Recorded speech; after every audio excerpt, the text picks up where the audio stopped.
The first of 4 emergency shelters for the homeless quietly opened in Vancouver last night. The shelters on Broadway near Fraser. When the so-called heat shelters opened a couple of years ago, they received a pretty cool reception from some neighbors. But as Peter Granger discovered, this year there's a warmer welcome. This block at Broadway and Fraser in Vancouver is ripe for redevelopment. There are more empty businesses than operating ones. Despite this, there's been a grand reopening. Well, not that grand. The modest sign says it all.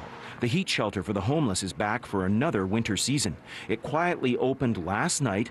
A few guests have already claimed their spots. We had stuff ready in storage from last year, so we were, pretty much ready to go. We moved as fast as possible because look at the weather outside. The rules are few. No violence or isms allowed. Residents can come and go as they please. Pets and belongings will be welcomed.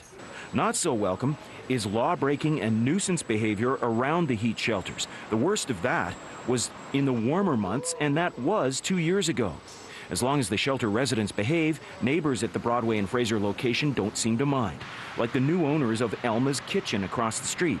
They're remaining open-minded, open-hearted, and open for business. We don't have a problem for that one. Like, especially this weather, people need to warm up themselves. And there are people around there.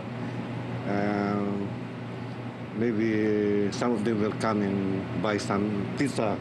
In spite of concerns from citizens near the proposed West End location, the housing minister is quick to remind us understanding is needed. You have to remember that these are all human beings, and we need to have them be able to come into the low barrier shelters. It's not a plan to put all of them in the West End. We have 4 or 5 locations. We're working through that with the city where they can go this year. So the first heat shelter is now open, 24/7 until the end of April. There's space at the Broadway and Fraser location for 40 residents. They expect it'll be full to capacity within 2 days. No word yet when the other 3 or 4 city shelters will open, but it will happen quickly and quietly. Peter Granger, CTV News, Vancouver.